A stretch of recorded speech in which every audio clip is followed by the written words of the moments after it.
Assalamualaikum warahmatullahi wabarakatuh. Waalaikumsalam warahmatullahi wabarakatuh. Ya, di sini kami dari kelompok 3 ingin sedikit menjelaskan dari materi kenuan, yaitu tentang strategi NU dalam mensosialisasikan Hifdzoh Nadiyah. Yang kedua yaitu dinamika tentang Hifdzoh Nadiyah, dan ketiga yaitu NU masa reformasi sampai sekarang itu kayak gimana. Yang pertama itu saya akan mengenalkan dari masing-masing anggota. Yang pertama yaitu pemateri yang pertama Mas Abdul Karim. Yang kedua pemateri yang kedua Muhammad Ilham. Yang materi yang ketiga yaitu Dian Atul Maria. Dan yang terakhir pemateri kita yaitu Siti Robiah. Ya, untuk selanjutnya kami akan segera langsung masuk ke materi. Yang pertama yaitu yang akan dijelaskan oleh Mas Abdul Karim. Untuknya dipersilakan. Terima kasih. Di sini saya ingin menjelaskan sedikit tentang strategi Hifdzoh NU. Ya. Yang pertama, di sini Hifdzoh NU yang awal pada saat awal itu tidak sesuai dengan tujuan Hifdzoh NU. Nah, di sini kita kembali kepada masyarakat ya.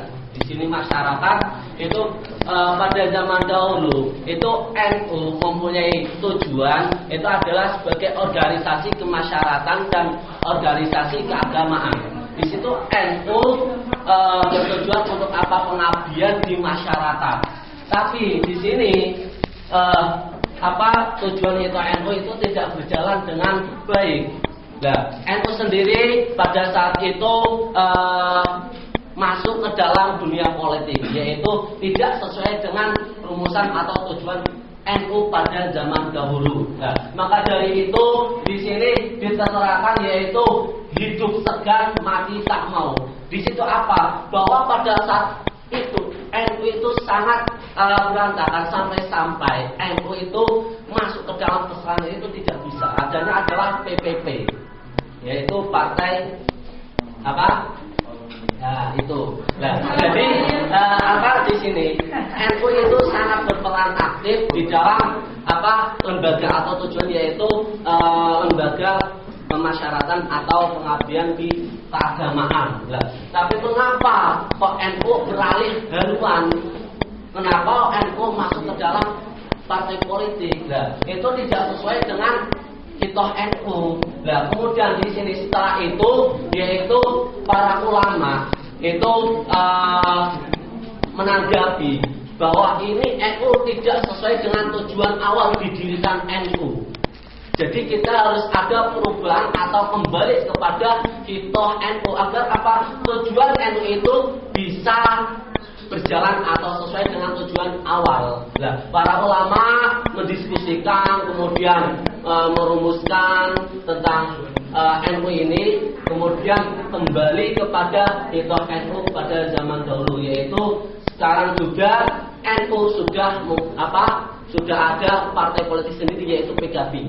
Jadi sekarang politik atau NU tidak menjadi partai politik. NU tetap menjadi organisasi pengabdian masyarakat dan keagamaan. Untuk politik sudah ada sendiri yaitu partai PKB sendiri. Oke, terima kasih.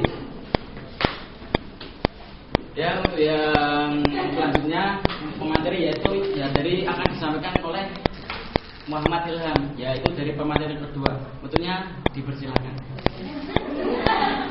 Saya melanjutkan materi yang telah disampaikan oleh Saudara Karim, yaitu setelah munculnya partai PKB yang dibuat oleh anggota yang telah dibuat oleh warga NU atau petinggi NU. Kemudian NU sudah tidak ada satu orang pun yang masuk pada partai P3. Dan dengan begitu para kiai bisa kembali lagi ke pondok pesantren atau kita lagi dengan pesantren. Kemudian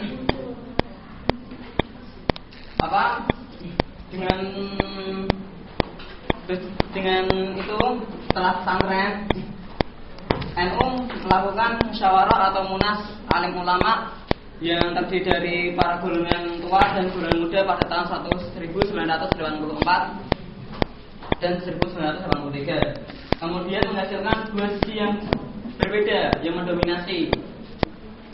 Setelah lama dan menghasilkan suatu keputusan, akhirnya warga NU dan para petinggi NU menyimpulkan bahwa NU sudah tidak terlibat lagi dalam partai politik atau parpol. Kemudian NU hanya bertujuan sebagai organisasi keagamaan dan kembali lagi kita menjalankan kita walaupun tidak sempurna karena berat. Dalam jalan kita itu perlu semangat dan perlu perjuangan yang ekstra, sehingga NU dalam jalan kitanya dalam bersikap, bertindak dan berperilaku mengembalikan semuanya kepada Nahdlatul Ulama atau organisasi keagamaan. Sudah selesai. Ya, yang selanjutnya untuk materi yang ketiga yaitu yang akan disampaikan oleh pemateri yang ketiga yaitu oleh Siti Rofiah. Kepadanya dipersilakan.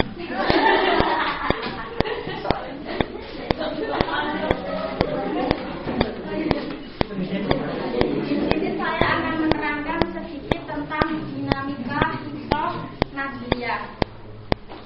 Gagasan untuk kembalinya Hitoh pada tahun 1926 itu telah muncul sejak tahun 1971, di mana pada saat itu pemerintah Orde Baru berupaya untuk menelikung kekuatan politik Islam.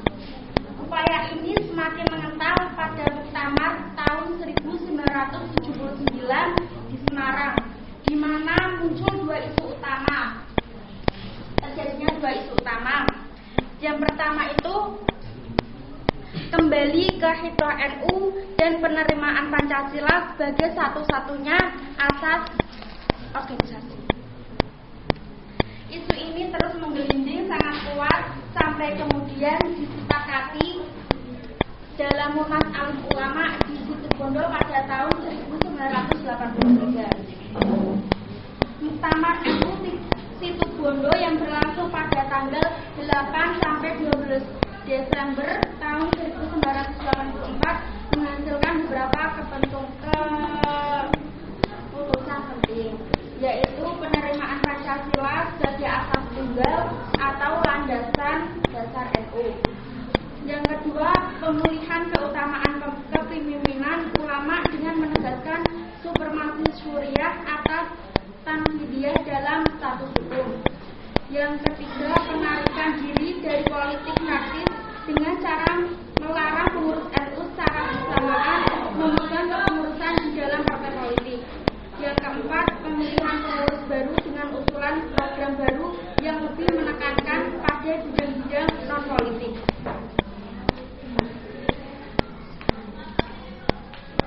Ya, setelah materi ketiga selesai, kita lanjut ke materi yang terakhir yaitu yang akan disampaikan oleh Dian Haniatur Maria.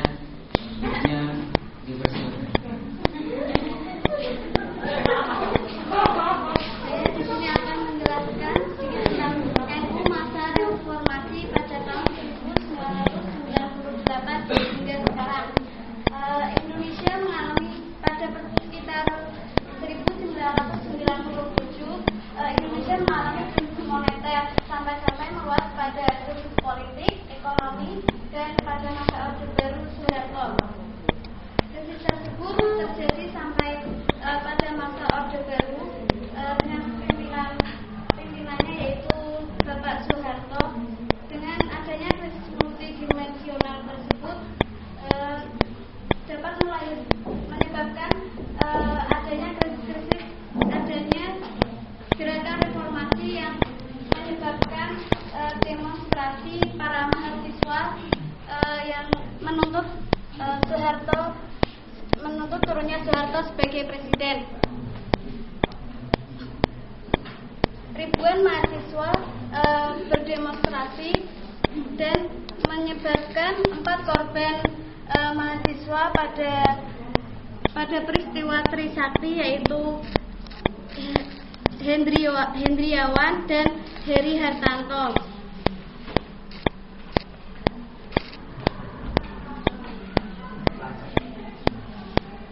pada akhirnya Bapak Presiden Soeharto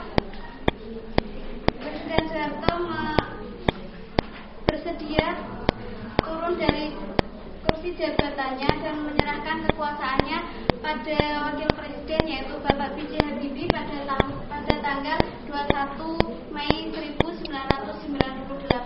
Dengan adanya bangsa yang semakin terpuruk dan tak menentu tersebut, apalagi dengan adanya peristiwa Trisakti, maka PBNU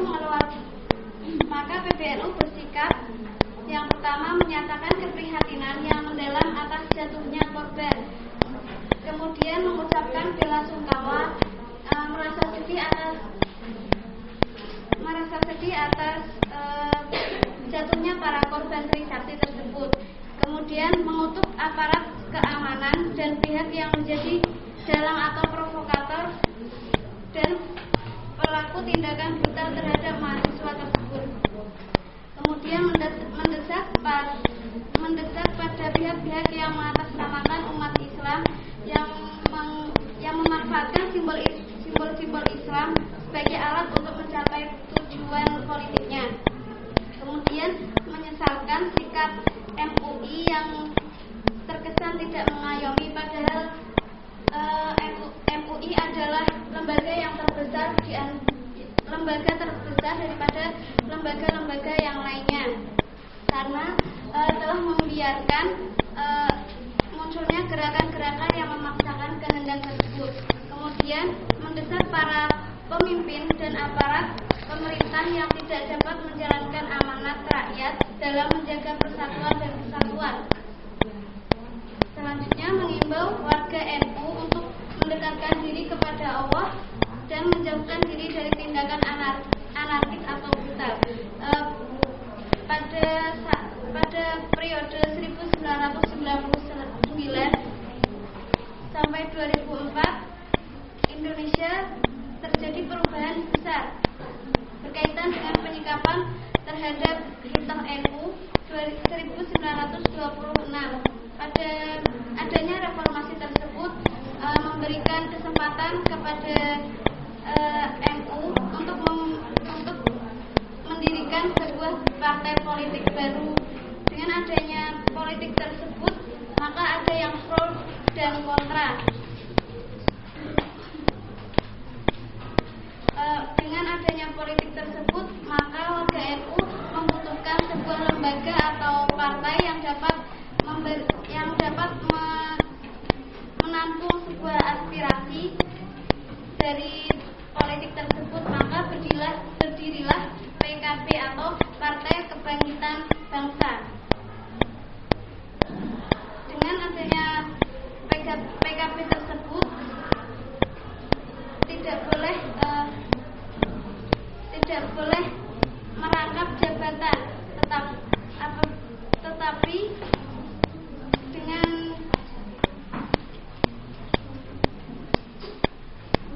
tetapi pada kepemimpinan Kiai Haji Hashim Muzadi, kebijakan tersebut malah terjadi pada dirinya sendiri,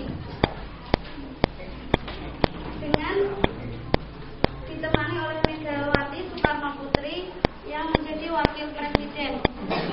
Disinilah itu NU diuji kembali dan keputusan tersebut tetap berjalan meskipun banyak rintangan. NU harus tetap dikembalikan pada visi semula sebagai gerakan sosial keagamaan dan sosial kemasyarakatan. Warga NU harus menjadi pelajaran dan memberikan teladan yang baik agar tidak terjadi perpecahan, misalnya yang ada di PKB secara langsung maupun tidak langsung. Kader NU termasuk pelajar menjadi harapan utama untuk bisa melaksanakan nilai-nilai Hitoh NU secara konsisten dan bertanggung jawab. Ya, kalau menarik kesimpulan dari semua materi ini, dari materi yang pertama yaitu materi strategi. Nah, itu menyimpulkan bahwa dari NU ingin mengembalikan dari aturan sekarang menjadi aturan yang kembali ke ITO, yaitu pada tahun sekian. Ya, itu. Yang materi itu yaitu tentang dinamika ITO NU.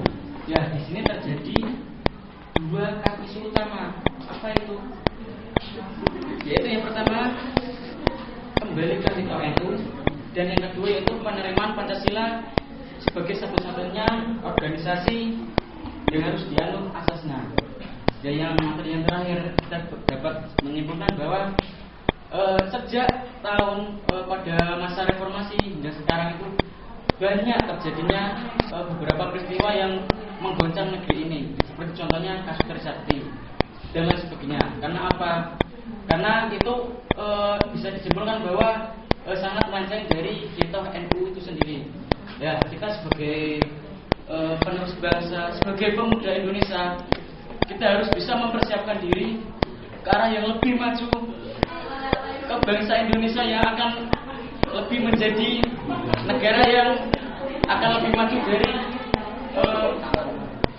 orang-orang sebelumnya. Allahumma sholli ala Sayyidina Muhammad. Untuk itu kami dari kelompok 3 berkenan ingin mengakhiri pertemuan kali ini. Kami apabila banyak kesalahan atau dalam tutur kata atau lain sebagainya, kami mohon maaf sebesar-besarnya. Akhirul kalam, Allahumma fi ila aqwamit thoriq.